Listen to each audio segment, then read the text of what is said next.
A woman can forget every word you say, but she will never forget the 3 words that make her imagine you. You know exactly what I mean. You try to talk to a woman you like, you play it polite, you stay in your lane, and somehow you still end up invisible. She smiles at your effort, but her mind never lingers on you. Her interest rises for a moment, then fades. Her replies slow down. Her attention drifts. And you sit there wondering why nothing you say ever sticks, why you can never stay in her thoughts the way she stays in yours. Here is the truth most men never hear. Women are not moved by polite conversation. They are moved by feeling, by imagination, by the small moments that touch their unconscious, not their logic. Men talk to impress. Women remember what makes them feel. And right now, every message you send is landing in the rational part of her brain, not the part that creates craving. I am here to wake you up, not to comfort you. In this video, I will show you the 3 key words that quietly anchor you into her emotional world. Words that create a scene. Words that build tension without trying.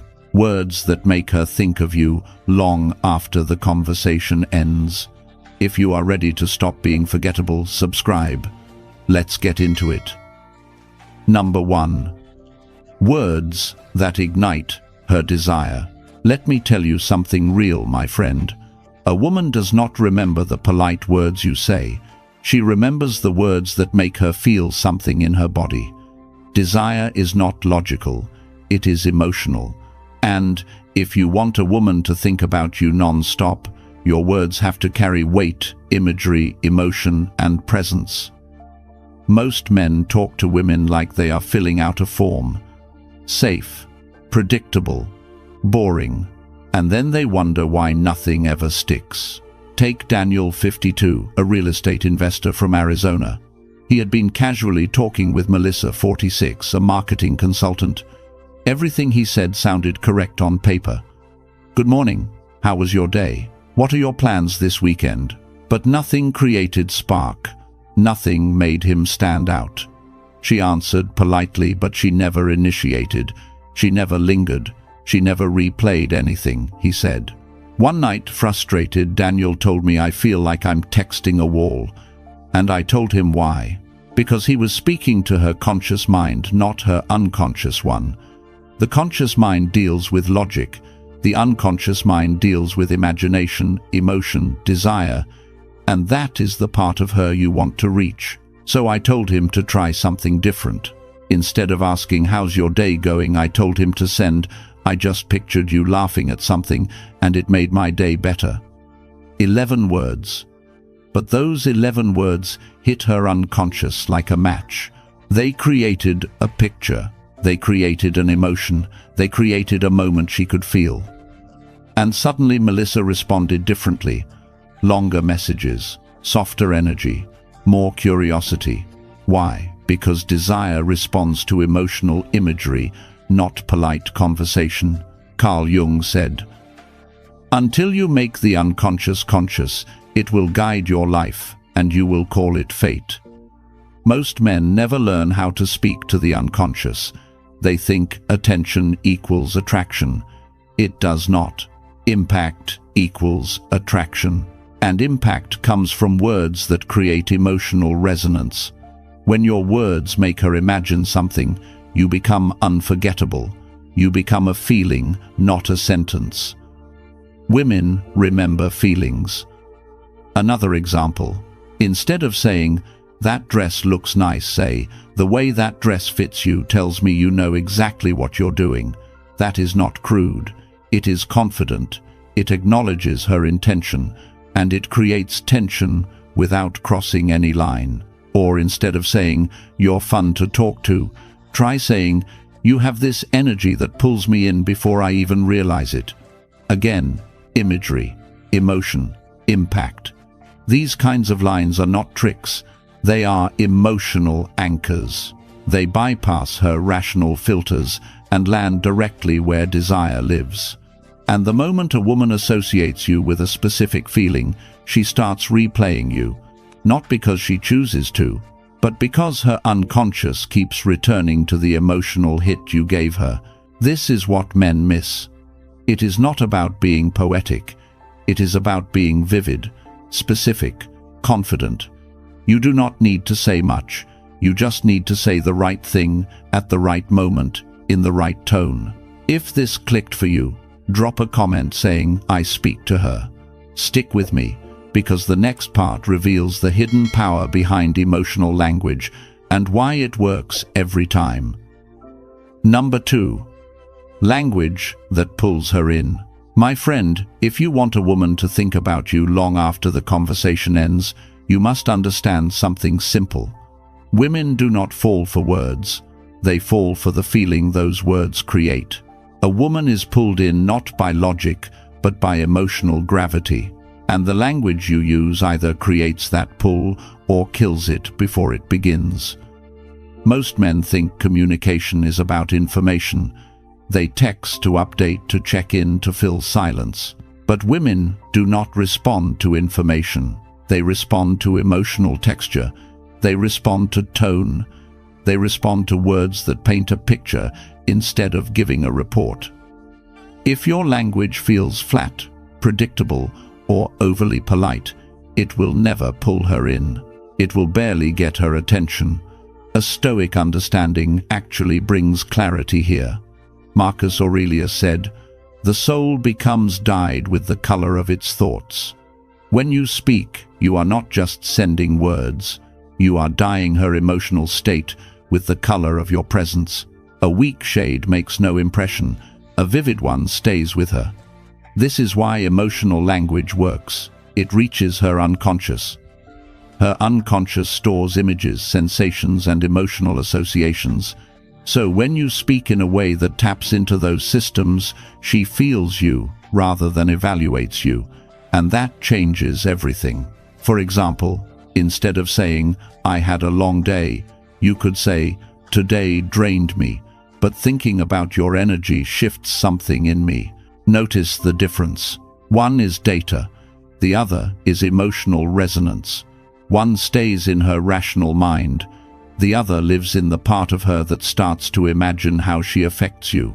Women want to feel like their presence moves you, not overwhelms you. They want to feel like your world expands, not collapses.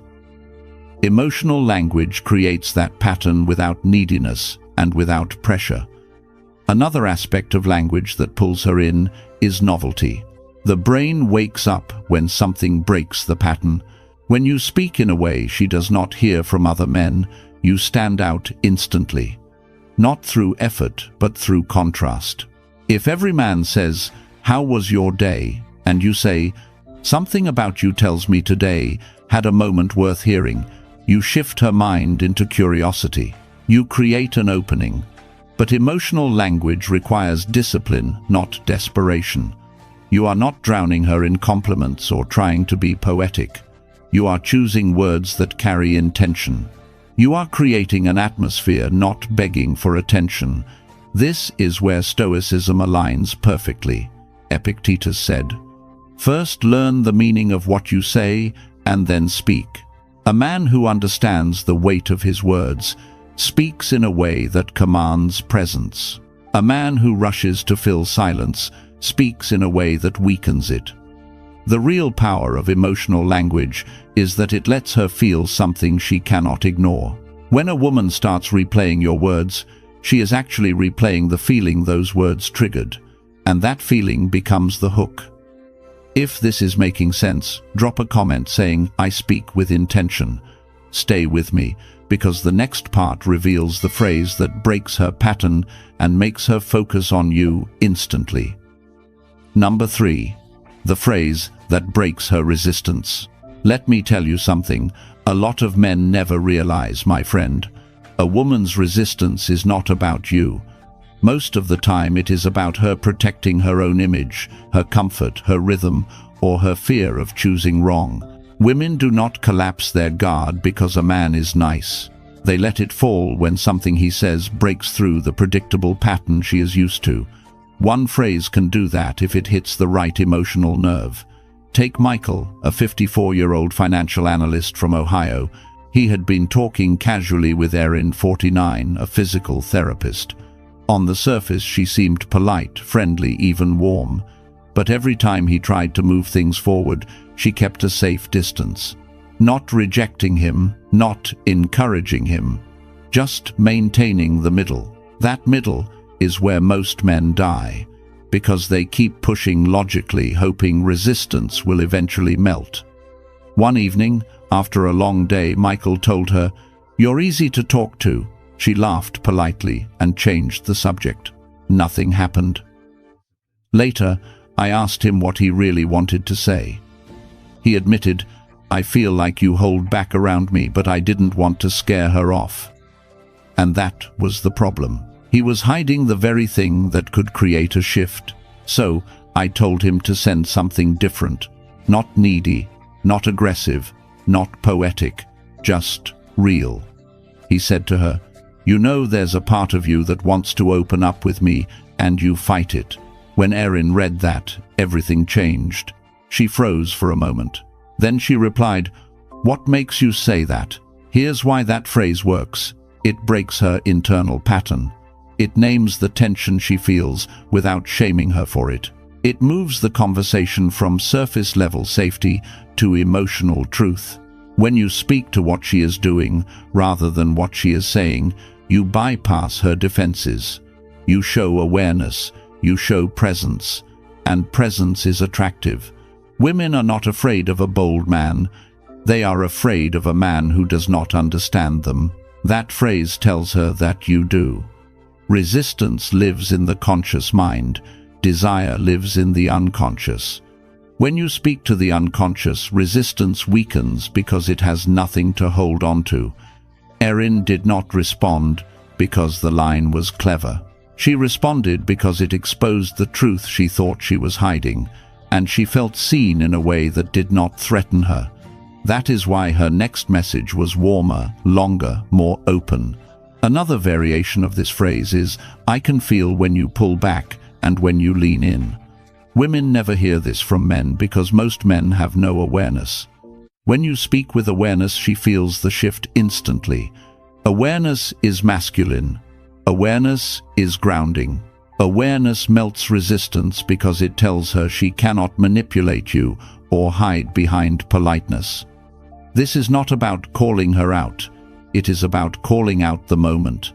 When you describe the emotional reality between you, she steps into that reality. She becomes more conscious of how she shows up with you, and that makes her more willing to open the door. If this resonates with you, comment, "I break the pattern." Stick with me, because the next part reveals how to speak in a way her body feels before her mind catches up. Number 4. Talking in a way her body feels. My friend, most men talk to women with their minds. They try to convince, explain, impress, or over-communicate. And that is exactly why they run into resistance. A woman does not feel you through logic. She feels you through tone, pacing, presence, and the emotional space you create when you speak.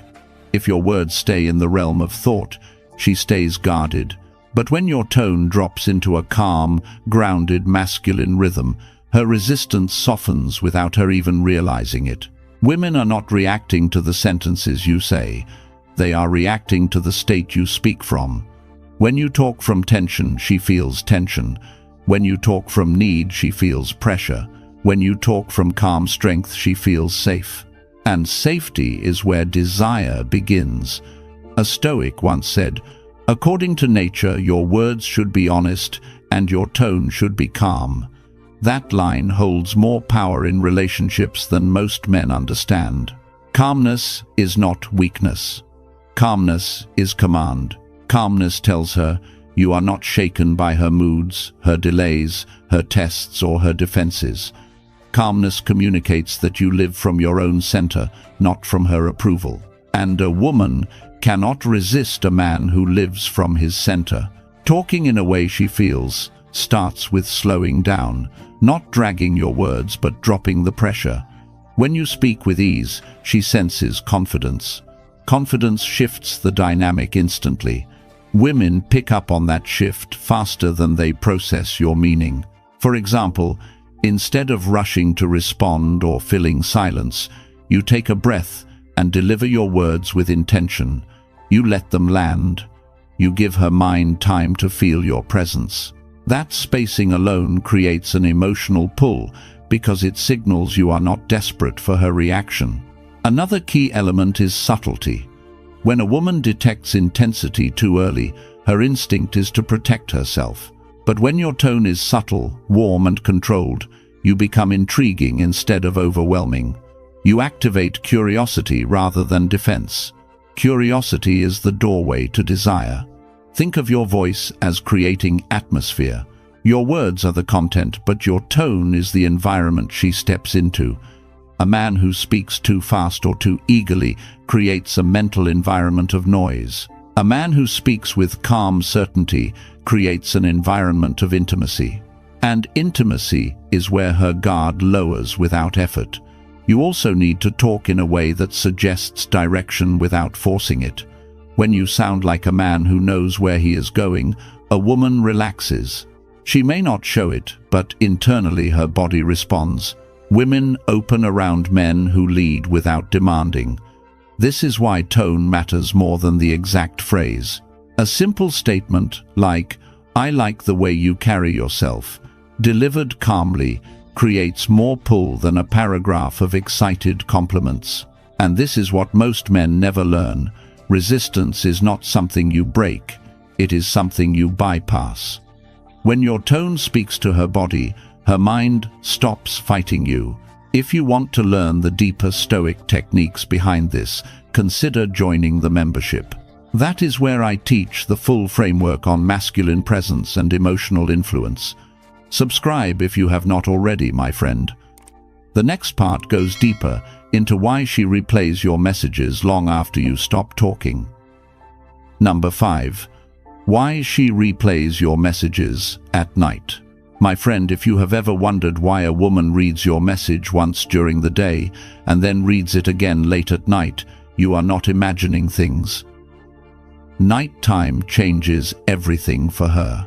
During the day, she is in motion. She is managing work responsibility and expectation.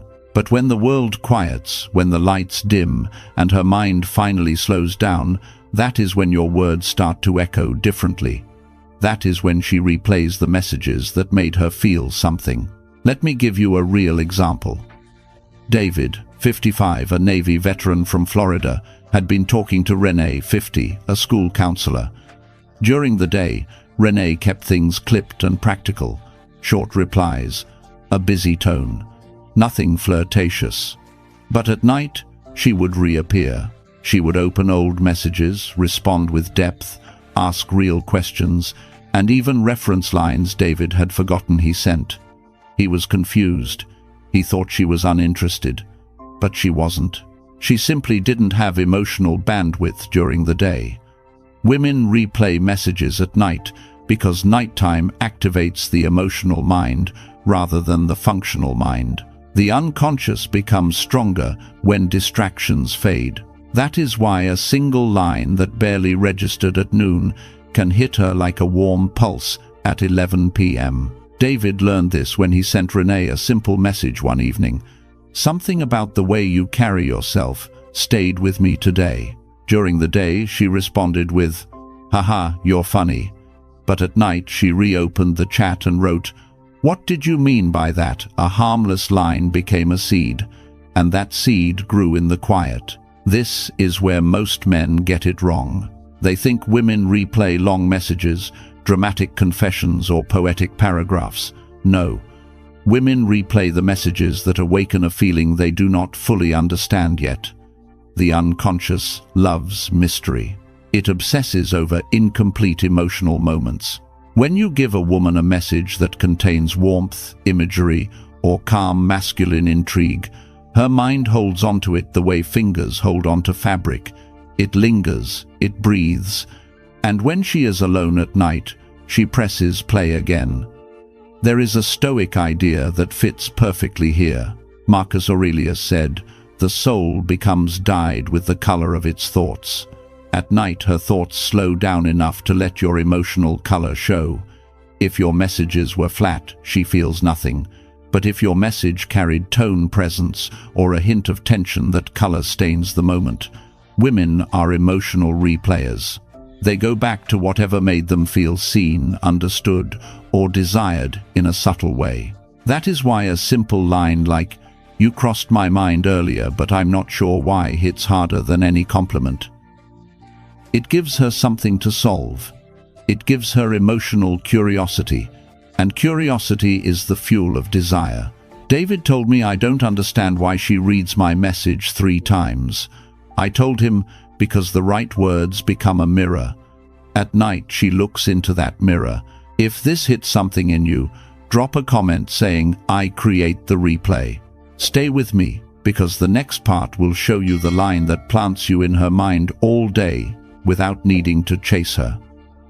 Number 6. The line that plants you in her mind.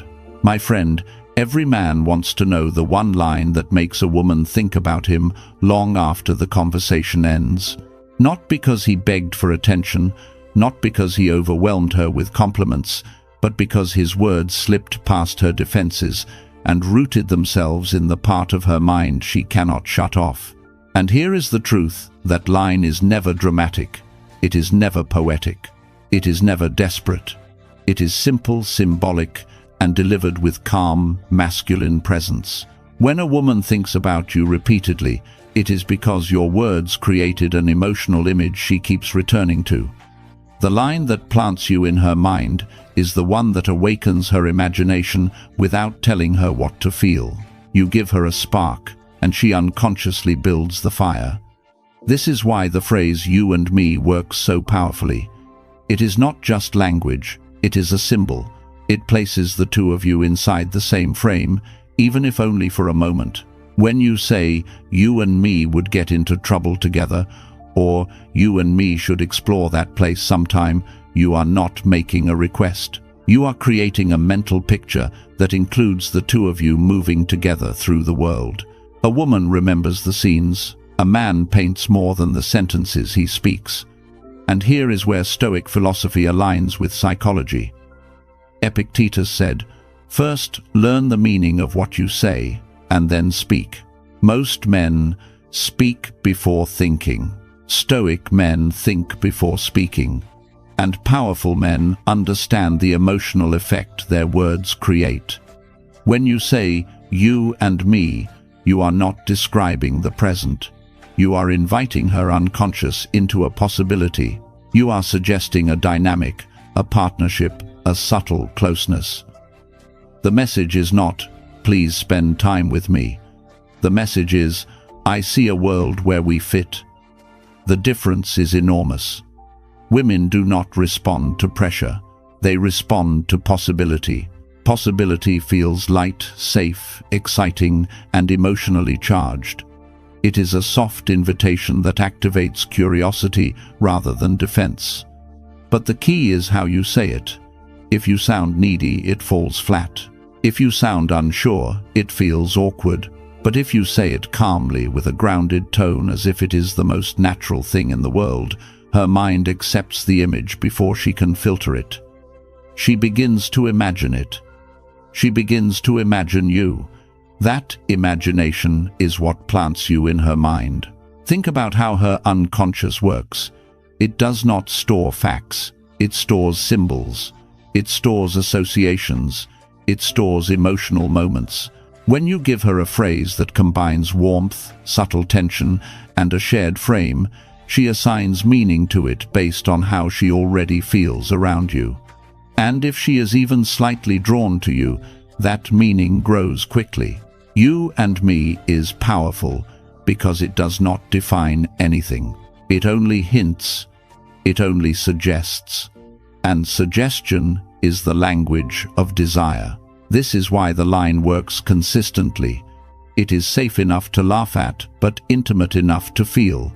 It is playful enough to deny, but real enough to consider. And once she considers it, even for a second, you are in her mind. If this opened something for you, drop a comment saying, "I plant the image." Stay tuned, because the next part reveals the exact moment her imagination starts pulling you closer. Number 7. The moment her imagination grabs you. My friend, desire does not begin when a woman looks at you. It begins when her imagination picks you up and starts running ahead of her. That moment is subtle. It is quiet. It is internal. But once it happens, you stop being just another man in her day and become a presence her mind wants to revisit. Women do not fall for logic. They fall for the scenes their imagination creates. And when you trigger the right moment, she starts filling in the blanks with her own desire. Let me give you a real example. Thomas, 57, a project manager from Colorado, had been talking with Nina, 53, a Pilates instructor. Their conversations were friendly but neutral, nothing bold, nothing romantic. Until one afternoon, Thomas said a simple line, "You have this calm fire in you." He did not explain it. He did not follow up with a compliment. He just said it and let it sit. Later that night, Nina reread the line 3 times. She even screenshotted it. Why? Because her imagination latched onto the phrase, calm fire. It made her ask herself, what does he see in me? It made her picture herself through his eyes.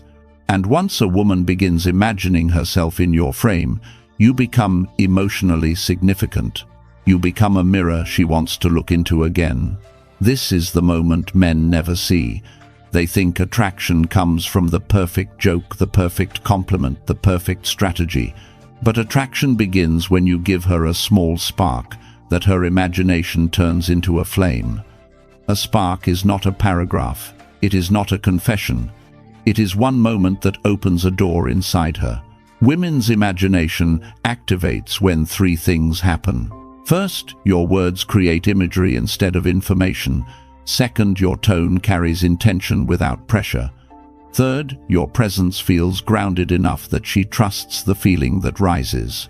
Trust is crucial. A woman does not let her imagination run with a man who feels chaotic, but she will let it run with a man whose energy feels secure, certain, and slow-burning. In Thomas's case, he didn't say anything sexual. He didn't need to.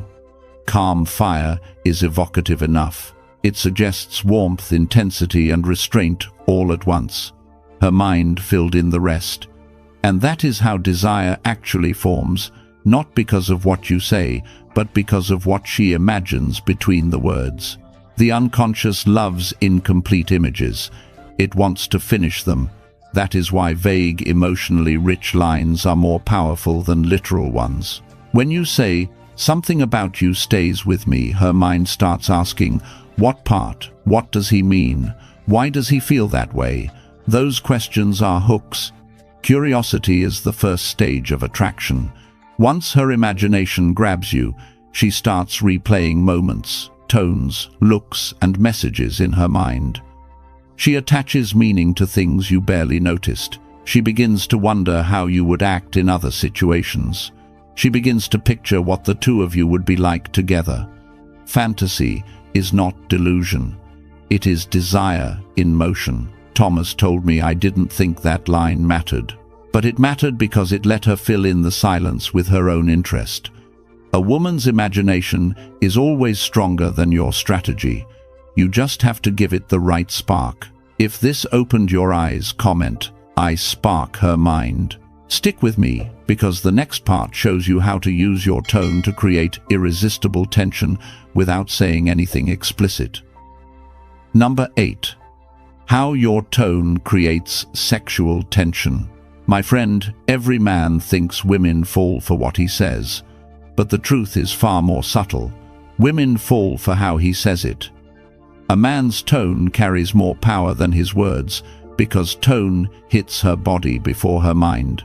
Tone goes straight to the unconscious, and the unconscious is where sexual tension is born.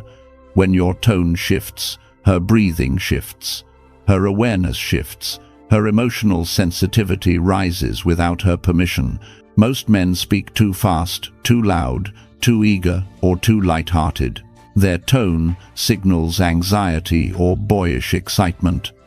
And women do not feel sexual tension with boys. They feel it with men. A woman wants to hear steadiness in your voice, weight in your delivery, and a kind of calm certainty that suggests you do not need her attention, but you enjoy the connection. This is where Stoicism becomes surprisingly relevant. Seneca wrote, "The greatest power is calm," and that applies directly to attraction. Calmness in your tone tells her you are not easily shaken. You do not chase. You do not scramble. You do not lose your center. When a man speaks from a grounded place, a woman's nervous system relaxes even as her desire grows. She feels safe enough to let tension rise. Sexual tension is not created by intensity. It is created by restraint. It is the subtle suggestion that you could say more but you choose not to. You could push harder but you hold back. Your tone gives her space to imagine the rest. And imagination is always more powerful than explicit intention. Here is the key: your tone must slow down before your words do. When your tone drops into a slower rhythm, she feels the change immediately. The pause between your words matters. The softness of your breath matters. The warmth without neediness matters.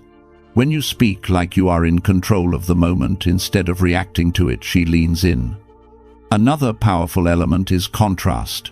If your tone is steady and calm, most of the time, a slight shift in warmth or depth becomes noticeable. It hits her harder. Women are highly responsive to emotional micro-shifts. A small drop in tone can feel like a pull. A slight emphasis on a single word can feel like an invitation. You are not forcing tension. You are allowing it. Think of your tone as atmosphere. Your words are what she hears, but your tone is what she feels. When your tone is low, slow, and emotionally anchored, you create an atmosphere around her. She is not just listening to you. She is stepping into your emotional world. And in that world, she begins to experience herself differently. That is the hidden source of desire, how she feels when she interacts with you. Stoic practice teaches men to speak only from intention, not impulse. Marcus Aurelius wrote, "Let your speech be sound, not noisy." In attraction, sound means deliberate. It means controlled. It means you speak with purpose rather than filling space with noise. Women feel that difference immediately. A masculine tone does not demand. It suggests, it invites, it hints. And a hint is far more seductive than a declaration. When your tone carries quiet confidence, she becomes attentive. She listens more closely. She waits for the next word. That waiting is where sexual tension lives. If this resonates with you, comment "I speak" with presence. And stay with me, because the next part reveals the emotional trigger that makes you unforgettable in her mind. Number 9. The trigger that makes you unforgettable. My friend, let me tell you something most men never understand. A woman does not remember you because of your looks, your confidence, or how charming you think you are. She remembers you because of one very specific trigger, a moment, a feeling, an emotional shift inside her body that she did not choose and cannot ignore. Once you activate that trigger, you become unforgettable. Not just interesting, not just attractive, unforgettable. And this trigger usually shows up in the simplest, quietest moment. A moment where you say something that reflects her in a way she rarely hears from anyone. Let me show you how this works in real life. Mark, 54, from Michigan, had been getting to know Denise, 51, a high school counselor. They had easy conversations, a good rhythm, nothing dramatic. But one evening, right as their chat was ending, Mark said something he didn't think twice about. "You bring a steady kind of warmth that sticks with you after you leave." He didn't follow up with a compliment. He didn't try to explain himself. He didn't turn it into flirting. He just said it in a calm, grounded tone and let it land. That night, Denise reread the message twice. The next morning, she thought about it while making coffee. Later that week, she brought it up again out of nowhere. Why? Because that one line created an emotional imprint. It linked her presence to a feeling he experienced. It wasn't about admiration. It wasn't about beauty. It wasn't about need. It was about impact. Women remember the men who reveal the impact they experience, not the admiration they offer. Here is why this trigger is so powerful. A woman spends her day taking care of everyone else's emotions. Her kids, her co-workers, her responsibilities, even her friends, but rarely does someone reflect something meaningful about her back to her. When you offer that reflection in a slow, masculine tone, without pressure or expectation, her unconscious locks onto it. It says, "Pay attention. This man sees something in you that you rarely see in yourself." That is the moment you become unforgettable. It is not the words themselves, it is the meaning she attaches to them. When you give her a subtle emotional mirror, she begins replaying the moment in her mind. Not because she wants to, but because her nervous system keeps returning to the feeling. And here is the secret. Most men miss the trigger. Has to be calm, grounded, and incomplete. You cannot spell it out. You cannot explain it. You cannot push. You must allow her imagination to participate. When Mark said steady warmth, he gave her an image without fully defining it. That space invited Denise to fill in her own meaning. That is why she remembered it. Women do not crave clarity. They crave emotional significance. And the man who gives them that significance becomes a reference point in their mind. Every future interaction with another man gets measured against the feeling you gave her. That is when you become unforgettable. If this makes sense to you, drop a comment saying, "I leave a mark." And stay with me, because the next part shows you the 3 words that make her think about you non-stop. Number 10. The 3 words that make her want you. My friend, every man wants to know the magic phrase. The one thing he can say that doesn't sound needy, doesn't sound forced, doesn't sound scripted, yet still makes a woman feel that subtle spark in her chest. The truth is, it is never the words themselves that create desire. It is the emotional frame they come from. Still, there are 3 words that consistently pull women closer because they bypass logic and speak directly to her imagination. Those 3 words are, "I get you," not "I love you," not "I want you," not "I need you." Those words put pressure on her. They demand something. They create expectation. "I get you" does the opposite. It removes pressure. It removes resistance. It creates understanding. And understanding is the emotional gateway to desire. Women crave connection more than compliments. They want to feel seen more than they want to feel chased. And "I get you" hits that exact place. It tells her you understand her energy, her personality, her emotional rhythm, and the way she moves through the world. It tells her you notice the subtleties other men overlook. But the real power in these 3 words is not in the line itself.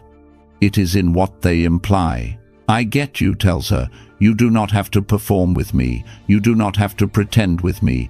You do not have to hide with me. You do not have to explain yourself to me. Most men think attraction grows from boldness, but often it grows the fastest from relief. When a woman feels emotionally understood, her guard lowers. And when her guard lowers, attraction rises naturally. Think about how rare this is in her world. Most men try to impress her. Other men try to convince her. Some men try to decode her. But very few men show her that she is already understood. When a woman hears, "I get you," said calmly, simply, and without any agenda, she feels something shift. It hits her body first. Her breath changes. Her shoulders loosen. Her tone softens. Her eyes linger a little longer. This is because "I get you" taps into something primal, the desire to be emotionally met by a man who is grounded enough to see her clearly. This phrase also works because it is incomplete. It does not specify what you get about her. That emptiness invites her imagination to join the conversation. She begins filling in her own meaning. She begins wondering what you see in her. She begins replaying your tone, your timing, your confidence. And once a woman starts imagining what you meant, she starts wanting more from you. That is how desire forms, not from clarity, but from curiosity. But here is what most men miss. You cannot use this phrase as a tactic. If your tone is insecure or overeager, you break the frame. These words require calm, masculine presence. They require emotional steadiness. They require the same energy the Stoics lived, by nothing forced, nothing rushed, nothing dramatic. When you say, "I get you," you are speaking from acceptance, not desire. And ironically, that is what creates desire in her. Women want to be understood by the men they are drawn to, and they become drawn to the men who understand them. These 3 words stay in her mind because they change how she feels about herself when she talks to you. You are no longer a man she is evaluating. You are a man she can relax with. And a woman always wants more of the man she can relax with. That is why I Get You works. Simple, clean, powerful, and unforgettable. We just broke down exactly how women form desire through imagination, tone, emotional triggers, and the 3 words that stay in her mind long after you stop talking. If you apply what you learned today, you won't chase attention anymore. You'll create presence, tension, and the kind of impact she can't shake off. If you want to go deeper and learn how to use these tools in real situations, consider joining the membership. That's where I teach the full system, step by step. And make sure you subscribe to the channel so you never miss the next lesson. Thanks for watching, my friend. I'll see you tomorrow.